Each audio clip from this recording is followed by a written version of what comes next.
आज इनविटेशन दी है वो इसलिए दी है कि हमने आज पार्टी का मैनिफेस्टो रिलीज करना है। तो आज हमारे लीडर्स कुछ तो फॉर्म भर रहे हैं, कुछ कैंपेनिंग में हैं, तो इसलिए मैं अपने स्पोक्समैन के साथ अकेले ही यहाँ आकर आपके सामने रिलीज करूंगा। तो ये हमारी जो है आप के मौजूद से गाजियाबाद का है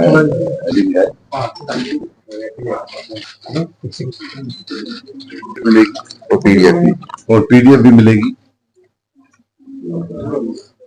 तो इसमें हमने मेरी तरफ से एक फॉरवर्ड भी है अबाउट द प्रेजेंट सर्कमस्टांसेस, कैसे 2019 के बाद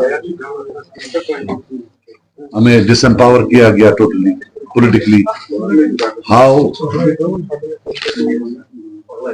Beta, please, to from being one of the most politically empowered state in the country, we have been relegated to a UT. We have been stripped of Article 370, Article 35A, और कैसे पिछले 5 साल में जम्मू कश्मीर के जो बाशिंदे हैं, बिलखुसूस कश्मीर के, बना के रखा गया। कैसे एडमिनिस्ट्रेटिव जॉब्स में, पुलिस की जॉब्स में, हर जगह उनको क्राउड आउट किया गया है। उसमें हमने पूरा लिखा है। हमने लिखा है कि we will fight for the restoration of article 370, article 35A। We don't believe that this is the end of the story.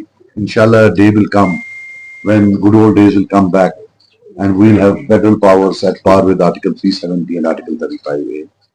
Resolution of Kashmir issue का हम बोलते हैं कि कॉन्फ्लिक्ट्स पर से रिजॉल्वेबल नहीं होते। कश्मीर इशू को रिजॉल्व करने के लिए सॉल्यूशंस की कोई डर्थ नहीं है। It is the lack of leadership, it's the lack of statesmanship, especially in India and Pakistan. The day 2 statesmen sit in India, in Islamabad and in New Delhi, they will resolve it. जब तक leadership नहीं होगी, resolve नहीं होगी। हमारा जो ये 70 साल कर्ज है, जिसका सबसे बड़ा जो इंपैक्ट है, नेगेटिव इंपैक्ट कश्मीरीज पर, ये लैक ऑफ लीडरशिप की तरफ। So this is the resolution which we resolve and we will try to present in the assembly. Then another resolution will be probe into rigging of 1987 elections. हमारा ये कोई, it is not our intention to make 87 an election issue.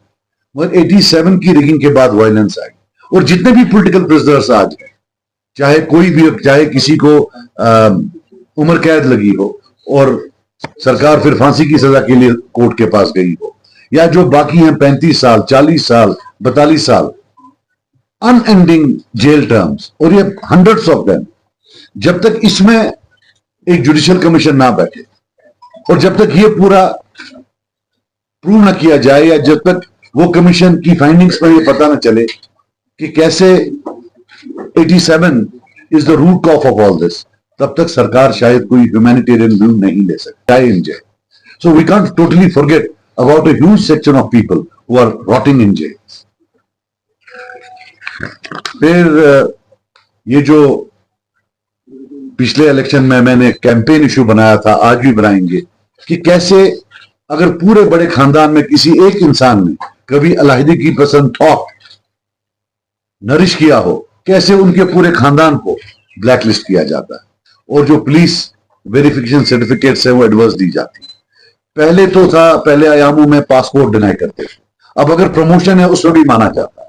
And we believe that getting police certificate for everything, promotion है तो police verification certificate लाओ, नौकरी है तो police verification certificate लाओ, बाकी जगह तो मुल्क में है नहीं। How can you specifically target Kashmir? और इसमें जितना भी इंपैक्ट पड़ता है कश्मीर में, जम्मू में तो कोई एडवर्स आती नहीं है। फिर जो डेमोलिशन या जो रिट्रीव कर रहे थे गवर्नमेंट लैंड, वी वेलकम, जहां बड़े 100 कनाल हो, 50 कनाल हो, आप लें, लेकिन जो गरीब 1.5 कनाल या आधे कनाल में बैठे, उसका जो डेमोलिशन हुआ उसको हम कंडेम करते हैं। एंड वी बिलीव कि जितने भी लोग बिलखुसूस रूरल सेटिंग्स में, ड्वेलिंग्स में हैं, घर में बैठे हैं, या सिटी में आधा कनाल, पौना कनाल, 1-2 कनाल, वी बिलीव अगर वो गवर्नमेंट लैंड पर हैं, उन्हें मकान बनाए हैं, गवर्नमेंट का जॉब नहीं होता है घर तोड़ना, गवर्नमेंट का जॉब होता है घर बसाना। वी बिलीव कि जितने भी लोग हैं जिनका इन्हें लिस्ट बनाया है, that should be transferred into their name. The government owes it to them. Government जब बीपीएल के लिए पैसा देती है, जब वो हाउसिंग के लिए पैसा देती है, तो how can they dethrone them? क्यों जी आपने आधा कनाल लैंड पकड़ा हुआ है government? So we believe it should be transferred into their names, जो इतने से 50 साल 60 साल से घर बनाकर वहां बैठे हुए हैं। फिर रिहेबिलिटेशन ऑफ कॉन्फ्लिक्ट विक्टिम्स हैं, फिर जो ड्रैकोनियन लॉज हैं, PSA and other things, those we believe they should never have been part of a civilized society. They should never ever have been here in the first place. और जो हर form of decent को criminalize किया गया, we believe that that needs to be decriminalized. और return of Kashmiri Pandits, we believe an enabling environment should be made for them to honorably return with dignity and resume their places in their homeland. Reintegration, जो जिन लोगों ने बंदूकें उठाई थी या जिन्होंने system को चैलेंज किया था, you can't punish them for all their lives. There is a limit to punishment. There is a concept of reintegration. We seriously believe that we should try and reintegrate them so that they have sustainable levels of income, so that they become a part of society. You can't just tell them that I will not give you a bank loan, I will not give you a job, I will not give you a passport, I will not allow you to work. तो फिर करेगा क्या? What will they do? And these are thousands of people, and nobody is talking about them. So we believe that the concept of reintegration of these combatants into the civil life, the government will have to